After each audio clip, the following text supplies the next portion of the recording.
Ang 49-0 boxer ay ang tanging world heavyweight champion na nagretiro ng walang talo. Ang isang suntok na hindi matindaan ni Lewis ay nagdulot ng isa sa dalawang pagkalugi lamang sa kanyang karera, samantala, si Ali at Foreman ay nawala ng 5 beses bawat isa. Gayunpaman, sa kabila ng lahat ng malalaking pangalan sa heavyweight division, mayroong isang tao na nakatayo sa itaas ng iba sa kanyang undefeated record. Nagretiro si Rocky Marciano na may 49-0 record. Ang dating heavyweight champion na si Rocky Marciano ay nagawang ibitin ang kanyang guwantes nang hindi nakatikim ng pagkatalo sa kanyang propesyonal na karera. Nagretiro noong 1955, si Marciano ang naging unang heavyweight champion na nagretiro ng walang talo, isang tagumpay na hindi pa ginagaya.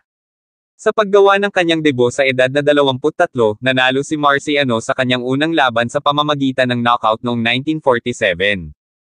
Ang Brockton Blockbuster ay magpapatuloy upang manalo ng 43 sa kanyang 49 na laban sa pamamagitan ng knockout, na nagpapatunay sa kanyang sarili bilang isang nakamamatay na finisher. Inangkin ni Marciano ang titulo ng National Boxing Association World Heavyweight noong 1952 nang talunin niya si Jersey Joe Walcott sa Philadelphia. Ang heavyweight ay mananatiling kampyon hanggang sa kanyang huling laban noong 1955. Ang kanyang huling laban ay nangyari sa Yankee Stadium sa New York nang madaig ni Marciano ang second round knockdown mula kay Archie Moore upang manalo sa pamamagitan ng 9th round knockout.